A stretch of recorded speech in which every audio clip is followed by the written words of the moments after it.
Boleh?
Boleh.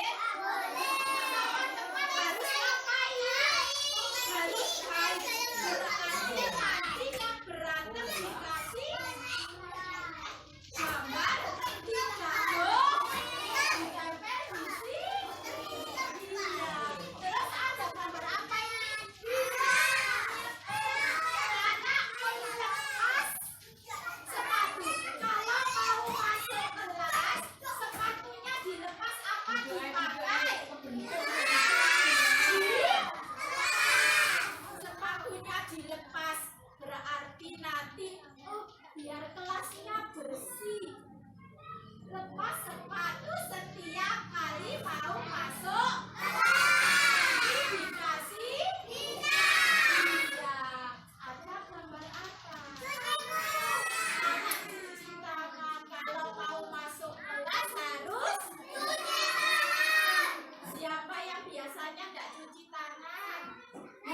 Gimana tong sampahnya?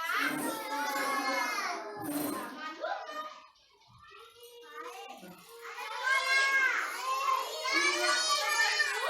Siapa itu? Ketemu ibu guru spesialitas boten. Ada bungkus datang, ada bungkus datang, mau pulang harus cari. Belajar. Bu dia nanya, Bu dia katanya bicara siapa yang tahu dua kata? Kalau mau menjawab pertanyaan angkat tangan. Iya, pinter. Apa ini anaknya? Habis main selesai bermain mainannya dirapikan kembali.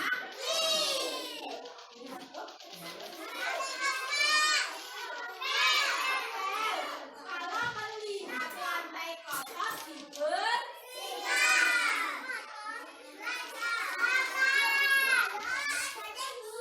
Oh, ada yang buku.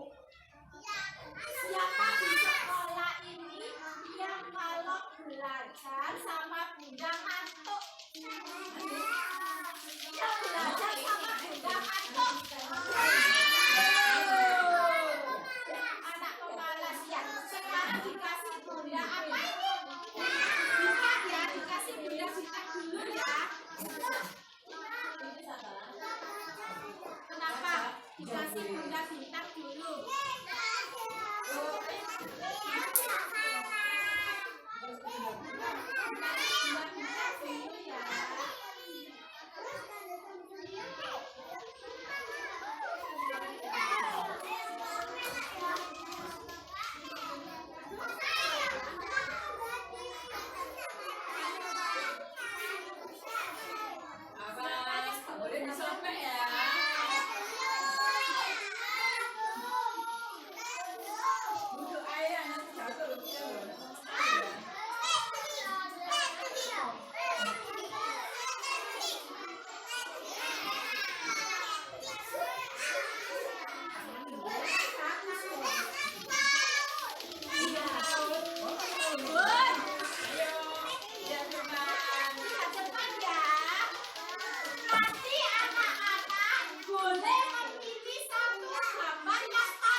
Harus berdoa dulu sebelum belajar, sebelum sebelum istirahat, bisa? Iya. Sebelum pulang, siapa yang mau coba dulu? Mas Abi.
Budia Ayu Setioningrum selaku CGP Angkatan 7 Kabupaten Mojokerto, kami persilahkan.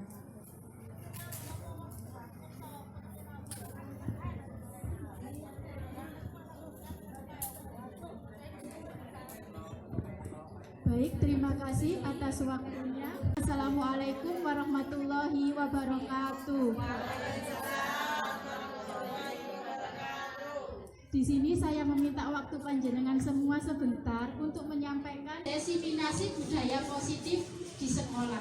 Apa itu budaya positif di sekolah? Saya yakin di sekolah ibu-ibu semua sudah menerapkan macam-macam budaya positif untuk anak-anak. Sebelum kita masuk ke apa itu budaya positif, saya ingin mengetahui ada beberapa pertanyaan pemantik. Apakah Anda setuju dengan pernyataan ini? Untuk yang pertama, hukuman dapat mendisiplinkan anak. Yang kedua, memberi penghargaan dapat meningkatkan motivasi belajar pada anak. Untuk pernyataan yang pertama dahulu, apakah ibu-ibu setuju hukuman itu dapat mendisiplinkan anak? Tidak. Kenapa, Bu?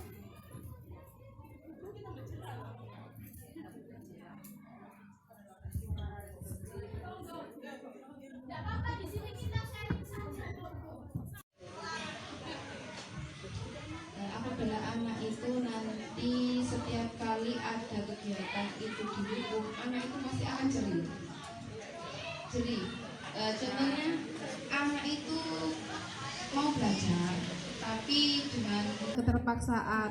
Kalau kamu tidak bisa nanti dijewer sama bunda. Anak itu kan diharapkan harus bisa mengerjakan toh. Nah, itu takutnya nanti itu di mentalnya anak itu anaknya tidak bisa. Terima kasih. Siapa yang setuju? Tidak. Baik, untuk yang pernyataan kedua, memberi penghargaan dapat meningkatkan motivasi belajar anak. Setuju atau tidak? Setuju. Jawabnya setuju karena dapat memotivasi itu betul karena ada rasa bangga di antara yang lain. Nah, seperti itu contohnya kalau dikasih hadiah, otomatis kan semangatnya lebih dari kalau nggak ada hadiahnya kan lain, bisa dibedakan. Disiplin positif dan nilai-nilai kebajikan universal. Nah, di sini ada sedikit ice breaking, Bu. Coba dibayangkan saja, kita membayangkan saja telah melakukan ada A dan B, Anda dan teman Anda. Sobeklah secari kertas kecil, tuliskan benda atau sesuatu yang sangat berharga untuk Anda. Coba dibayangkan saja ya, Bu. Letakkan di salah satu tangan Anda dan genggam benda atau sesuatu tersebut dengan segala daya dan upaya. Buatlah sebuah kempalan tangan. Teman Anda akan mencoba untuk dengan berbagai cara untuk meminta Anda memberikan benda tersebut. Teman Anda bisa membujuk, mengancam, menghardik, merayu, menyuap atau apa saja supaya Anda dapat membuka kepalang tangan Anda. Apa yang terjadi? Coba dibayangkan, Anda menggenggam sesuatu hal yang sangat berharga buat Anda, buat ibu guru semua. Kemudian ada teman yang ingin mencoba untuk mengambil, meminta apa yang sudah Anda genggam. Apa yang Anda lakukan? Akan mempertahankan. Siapapun yang merebutnya, kita harus berusaha dengan sekuat tenaga agar tetap menjadi milik kita.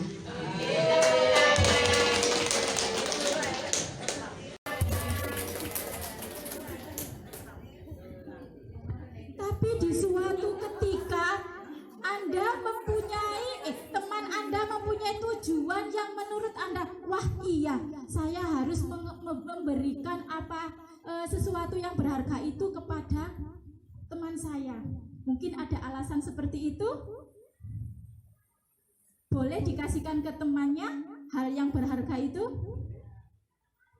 Tujuannya sangat tujuannya itu masuk akal gitu loh, maksudnya oh iya wes lah, biar diambil, mau merelakan. Lihat tujuannya, tergantung. Terus kalau tergantung tujuan, berarti yang memegang kontrol ini siapa, Bu? Ibu atau temannya ibu? Iya, karena dibujuk ya. Tapi yang memegang kontrol itu sebenarnya kita sendiri. Kenapa kok kita sendiri? Kita mau buka enggak? Kita mau mempertahankan enggak itu? Nah, dari situ kita bisa melihat semua kontrol ada pada diri kita sendiri. Nah, perubahan paradigma teori kontrol. Ini di sini ada ilusi kontrol. Yang pertama, ilusi guru mengontrol murid. Yang kedua, ilusi bahwa kritik dan membuat orang bersalah dapat menguatkan karakter. Yang ketiga, ilusi bahwa semua penguatan positif efektif dan bermanfaat. Yang keempat, ilusi bahwa orang dewasa memiliki hak untuk memaksa. Ini ilusi ya, Bu. Nah, ilusi guru mengontrol murid. Pada dasarnya guru tidak bisa memaksa murid untuk berbuat apa yang kita mau, apa yang guru inginkan. Murid mempunyai kebebasan untuk memilih apa yang dia inginkan. Selanjutnya, ilusi bahwa kritik dan membuat orang merasa bersalah dapat menguatkan karakter. Menggunakan kritik dan membuat orang merasa bersalah akan menjadikan murid menuju pada identitas gagal karena merasa dirinya buruk. Selanjutnya, ilusi bahwa semua penguatan positif efektif dan bermanfaat. Penguatan positif atau bujukan akan mempengaruhi murid dalam waktu jangka tertentu. Murid akan melakukannya secara berulang-ulang dan bergantung pada bujukan-bujukan atau rayuan-rayuan dari guru. Selanjutnya, ilusi bahwa orang dewasa memiliki hak untuk memaksa. Nah, ini di sini ada perubahan paradigma stimulus respon dan teori kontrol. Siapa sesungguhnya yang memiliki kontrol tadi? Ada stimulus respon. Kita mencoba mengubah orang agar berpandangan sama dengan kita. Di teori kontrolnya bagaimana? Kita berusaha memahami pandangan orang tersebut. Jangan kita memaksakan pandangan kita ke orang. Begitu. Dan selanjutnya, apa makna disiplin di sini? Disiplin ini berasal dari bahasa Latin, yaitu disiplina, yang artinya belajar. Disiplin diri membuat orang menggali potensinya menuju sebuah tujuan apa yang dia hargai. Namun, dalam budaya kita, makna disiplin telah berubah menjadi sesuatu yang dilakukan seseorang kepada orang lain untuk mendapatkan kepatuhan. Kecenderungan umum adalah menghubungkan kata disiplin dengan ketidaknyamanan, bukan dengan apa yang kita hargai atau pencapaian suatu tujuan mulia. Kalau kita ulas dari kata disiplin, menurut ibu-ibu, disiplin identik dengan apa, Bu? Disiplin peraturan. Kalau kita identik dengan peraturan, berarti bagaimana ke anak? Bersifat memaksa apa memberikan leluasa? Memaksa. Boleh kita memaksa pada anak? Tidak boleh. Mengarahkan atau menuntun, bukan berarti kita memaksa anak, tapi menuntun anak. Begitu ya, ya, pembiasaan. Nah, begitu. Disiplin di sini bukan tujuannya untuk memaksa anak, bukan. Melainkan untuk menuntun anak mencapai arah kebahagiaan dan keselamatan.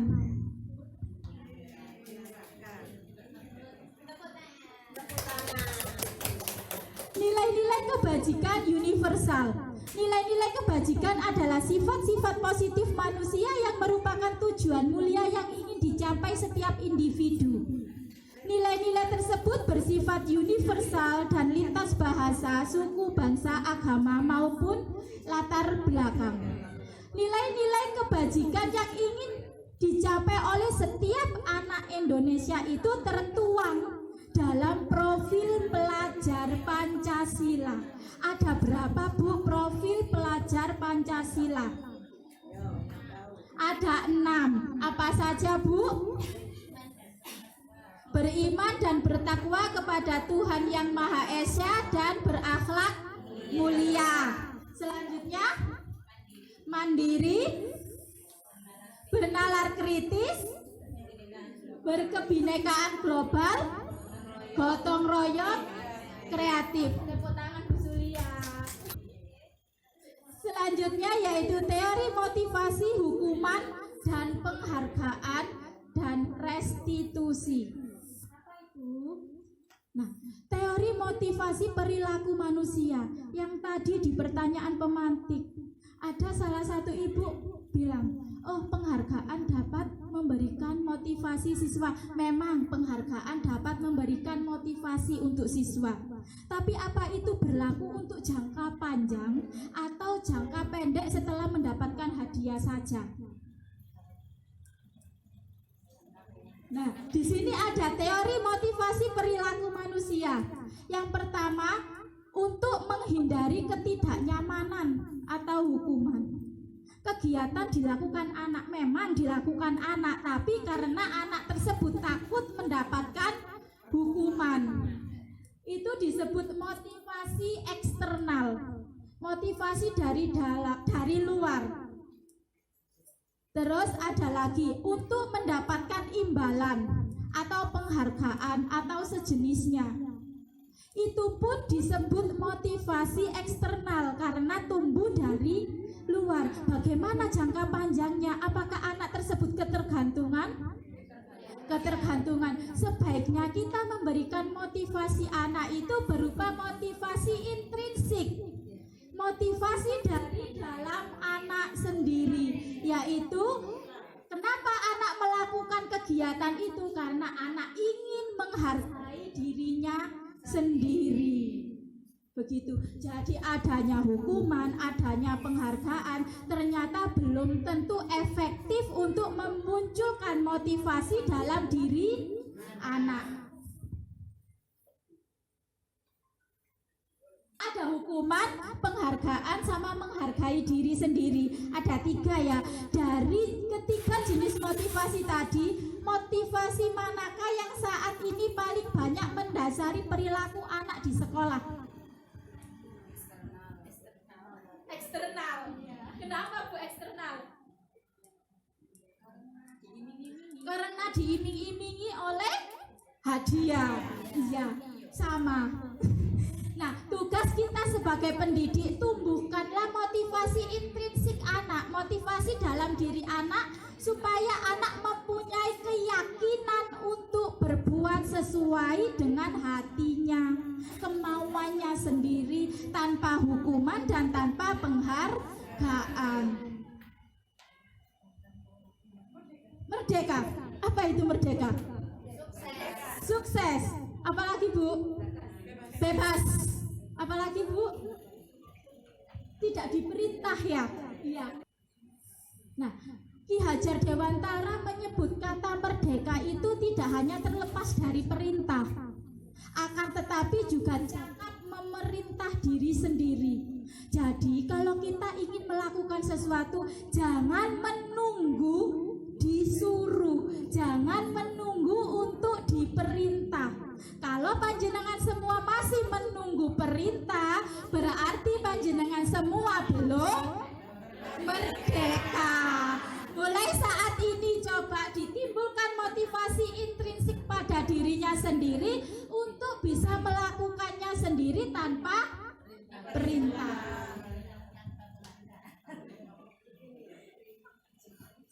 Nah, di sini restitusi. Restitusi adalah proses menciptakan kondisi bagi murid untuk memperbaiki kesalahan masalahannya, sehingga mereka bisa kembali pada kelompok mereka dengan karakter yang lebih kuat. Restitusi juga merupakan proses kolaboratif yang mengajarkan murid untuk mencari solusi sebuah masalah mereka dan membantu murid berpikir tentang orang seperti apa yang menjadi tuntunan atau panutan mereka.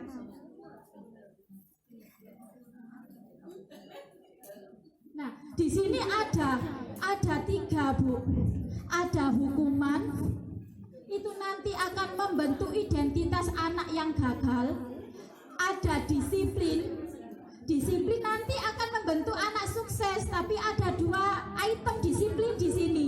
Yang pertama pemberian konsekuensi, yang kedua dengan restitusi. Nah, hukuman ini tidak nyaman untuk murid karena dalam waktu jangka panjang akan merusak mental anak. Sedangkan konsekuensi tidak nyaman untuk murid dan dalam jangka waktu yang pendek. Terus kalau restitusi menguatkan untuk murid dalam jangka waktu yang panjang. Jadi kita kalau menemui anak yang sedang bermasalah, sebaiknya kita menerapkan hukuman, konsekuensi, apa restitusi, Bu?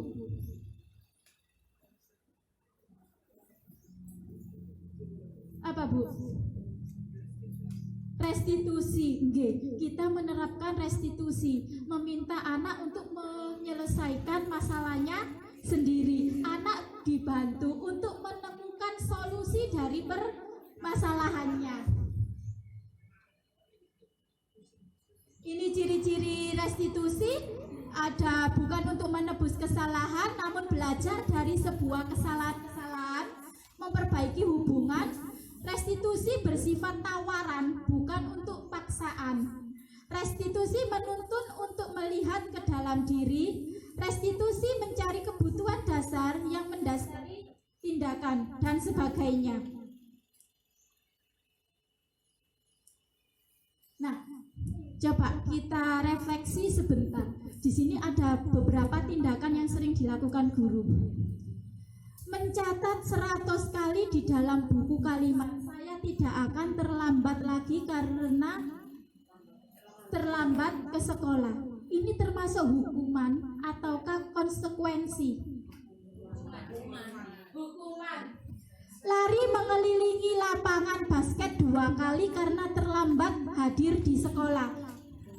Hukuman. Murid diminta untuk push up 15 kali karena tidak menggunakan masker. Hukuman. Menggantikan kertas tugas teman yang telah dicoret-coret. Konsekuensi. Membersihkan tumpahan air di meja tulis karena tersenggol pada saat belajar. Konsekuensi. Murid disuruh untuk tidak mengenakan sepatu seharian di sekolah karena tidak mengenakan sepatu berwarna hitam. Hukuman. Lari mengelilingi lapangan basket 2 kali karena terlambat 10 menit untuk pelajaran PJOK. Hukuman atau konsekuensi? Yang di atas ada lari mengelilingi lapangan basket 2 kali karena terlambat hadir ke sekolah. Hukuman. Lari mengelilingi lapangan basket, di sini indikatornya sama-sama lari. Yang poin terakhir mengelilingi lapangan basket karena terlambat 10 menit untuk pelajaran PJOK. Konsekuensi. Kenapa kok konsekuensi, Bu? Begitu. Terus ada lagi? Ada alasan lagi? Di sini sama-sama lari, Bu, ya. Sama-sama lari. Tapi indikator selanjutnya, yang pertama, karena terlambat hadir ke sekolah, tidak ada indikator yang mempengaruhi. Itu hukuman. Yang terakhir, 10 menit untuk pelajaran PJOK. Mungkin sebelum melakukan pelajaran PJOK ada kesepakatan dulu. Kamu kalau terlambat 10 menit coba pemanasan sendiri. Jadi itu tidak bersifat menghukum, tapi memberikan konsekuensi terhadap kesalahannya. Begitu. Keyakinan kelas. Apa yang Ibu ketahui tentang keyakinan kelas?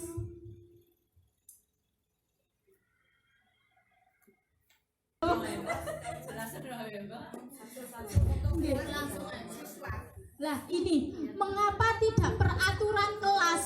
Kenapa kok keyakinan kelas? Begitu. Untuk mendukung motivasi intrinsik, kita kembali ke nilai-nilai dan keyakinan, lebih menggerakkan seseorang dibanding ikut serangkaian peraturan. Kalau peraturan tadi identik dengan memaksa, nggih Bu nggih. Kalau keyakinan timbul dari, makanya keyakinan kelas bukan peraturan kelas. Kalau keyakinan, anak-anak mempunyai tanggung jawab sendiri akan kegiatannya, akan apa yang ingin dilakukannya, akan tugas-tugasnya, begitu. Di sini saya mempunyai lingkaran pengaruh, Bu. Gimana cara membuat budaya positif? Bagaimana cara menumbuhkan budaya positif yang ada di sekolah? Yang pertama, dari kecil dulu kita membuat peraturan kelas. Kita bersama anak-anak, kemarin saya pernah melakukan, Bu, mencoba itu kan kalau di TK itu kan anak-anak tidak bisa menulis ya, menulis kalimat tidak boleh terlambat. Melepas sepatu kan tidak bisa ya Bu ya. Saya sediakan gambar, anak-anak memberikan stiker bintang. Mana yang diyakini itu dikasih stiker. Begitu. Terus yang selanjutnya keyakinan kelas. Dari peraturan-peraturan kelas kecil tadi akan membuat anak-anak menjadi yakin. Keyakinan itu yang disebut dengan keyakinan kelas. Dari keyakinan kelas nanti timbullah lingkungan yang positif dan nantinya akan mencapai tujuan budaya positif di sekolah masing-masing. Ini contoh perbedaan peraturan dan keyakinan kelas. Misalnya kalau peraturan selalu kembalikan buku ke tempatnya. Kalau anak-anak sudah meyakini, maka anak-anak akan lebih bertanggung jawab. Apa yang sudah diambil akan dikembalikan. Apa yang sudah dibuat mainan akan ditata rapi kembali. Karena anak-anak dididik untuk bertanggung jawab. Kebutuhan dasar manusia dan dunia berkualitas. Ada 5 kebutuhan dasar manusia yang ingin dicapai setiap individu. Yang pertama, kebutuhan untuk bertahan hidup.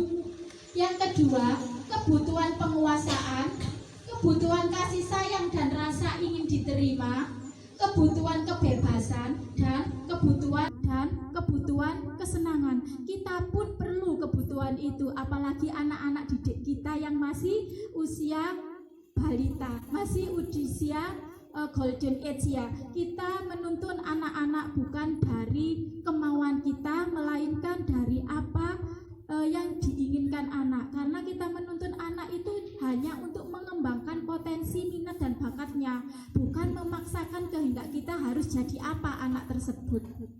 Selanjutnya, 5 posisi kontrol. 5 posisi kontrol guru ini ada 5, Bu. Yang pertama, guru sebagai penghukum. Yang kedua, guru membuat orang merasa bersalah. Yang ketiga, guru sebagai teman.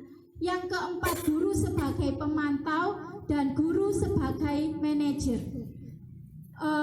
Saya ingin bertanya kepada ibu-ibu semua, dari kelima posisi kontrol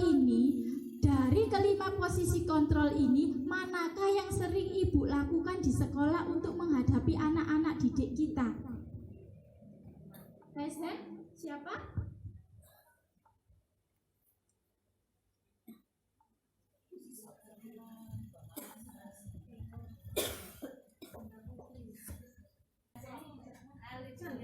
Oh, dari kelima posisi kontrol ini, ibu berperan sebagai apa ke anak didik? Sebagai penghukum, sebagai pembuat orang merasa bersalah, sebagai teman, sebagai pemantau, atau sebagai manajer? Bukan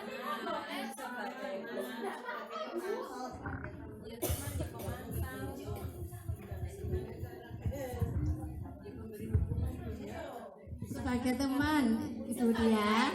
Ya, sebagai teman, karena kalau kita anak terus gurunya itu sebagai teman, anak itu merasa nyaman di dalam belajarnya, merasa senang, merasa pokoknya apa yang dikerjakan bersama bundanya akan merasa senang dan akan lebih cepat berhasil. Terima kasih. Terima kasih Bu Karti. Ada yang lain?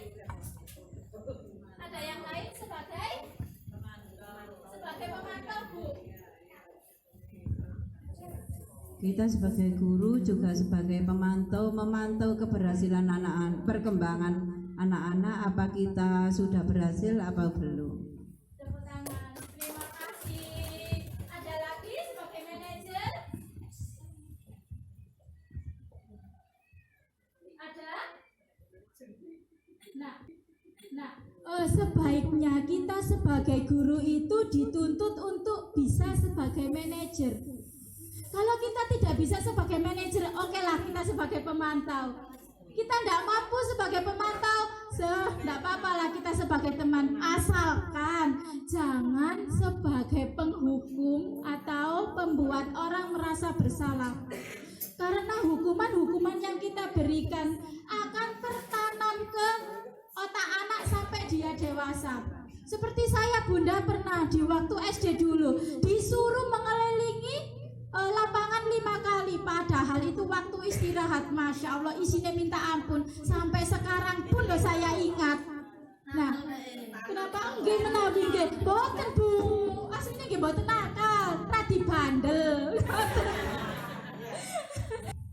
Nah, ada sedikit pernyataan. Saya kecewa sekali dengan kamu, termasuk indikator di posisi kontrol mana Bu? Saya kecewa. Ada 5 tadi penghukum. Iya, merasa bersalah. Kamu tidak pernah benar untuk melakukannya. Ayolah lakukan demi ibu. Ayolah lakukan demi ibu. Apa kamu sudah mendapatkan stiker bintang hari ini? Apakah kamu pemantau? Bagaimana kamu bisa menyelesaikan masalah ini? Manajer, kamu selalu yang paling terakhir. Penghukum, kita coba lihat jawabannya tadi. Sudah betul? Iya, tepuk tangan. Berarti untuk pernyataan-pernyataan tersebut, ibu semua sudah memahami apa posisi kontrol kita sebagai pendidik. Selanjutnya, segitiga restitusi. Apa itu segitiga restitusi? Segitiga restitusi itu ada 3 tahapan. Yang pertama, menstabilkan identitas. Yang kedua, memvalidasi kebutuhan. Yang ketiga, menanyakan keyakinan pada anak. Indikator menstabilkan identitas ini setiap orang pasti pernah melakukan kesalahan. Bukan malah kamu salah nak, bukan. Kamu bukan satu-satunya yang pernah melakukan kesalahan ini. Seperti mengibaratkan sebuah kesalahan itu bukan kesalahan darinya, begitu. Yang selanjutnya validasi kebutuhan. Kamu tentu punya alasan mengapa melakukan itu. Kita stabilkan dulu kebutuhan anak. Adakah cara yang lebih efektif untuk mendapatkan apa yang kamu butuhkan? Yang selanjutnya menanyakan keyakinan. Nilai-nilai apa yang telah disepakati bersama? Kamu ingin menjadi orang yang seperti apa? Itu tahapan-tahapan segitiga restitusi yang biasanya digunakan untuk membantu anak menyelesaikan masalahnya, menemukan solusinya. Bukan kita menjudge anak kamu salah, bukan. Tapi kita menanyakan, menstabilkan identitasnya dulu, mencari, memvalidasi kebutuhannya. Lalu kita menanyakan keyakinan-keyakinan pada diri anak. Nah, dari paparan materi yang sudah saya sampaikan, saya ingin ibu semua, salah satulah enggak apa-apa, membuat refleksi seperti apakah yang telah saya lakukan selama mengikuti modul ini? Apakah ada kesamaan dengan paparan modul ini? Untuk yang ketiga saja, peran among, peran guru, peran pendidik yang seperti apakah yang sudah dilakukan? Siapa Bu yang mewakili?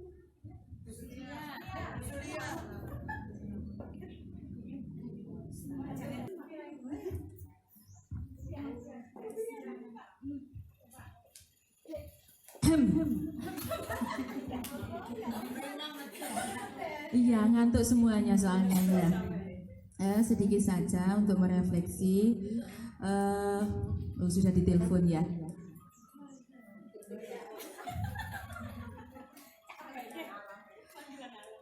Salah satunya yaitu sebagai teman tadi.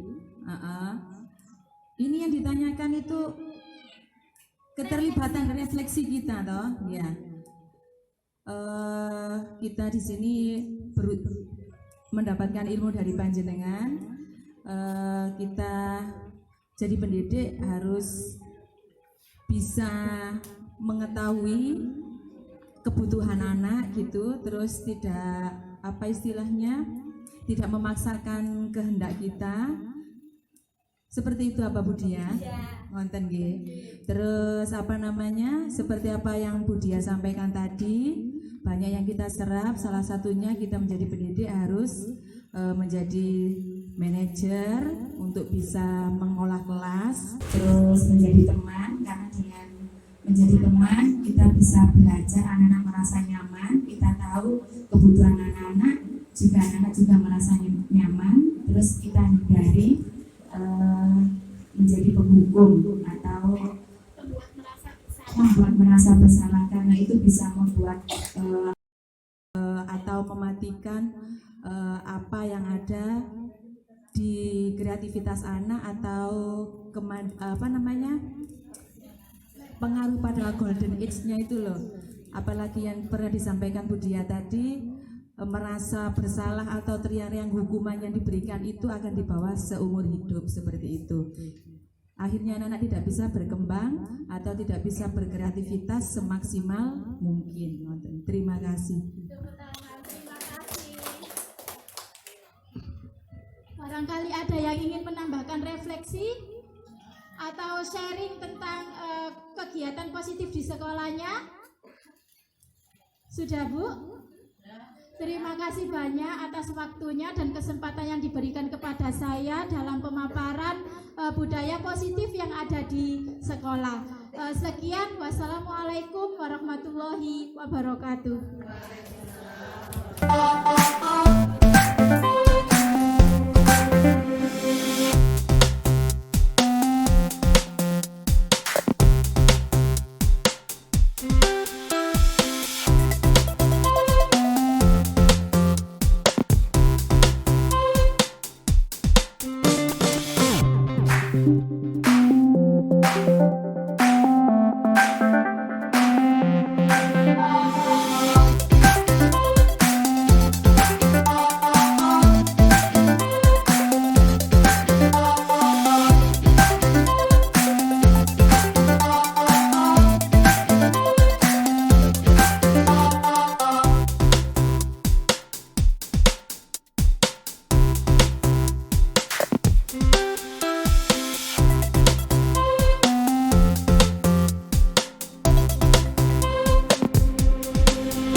Thank you.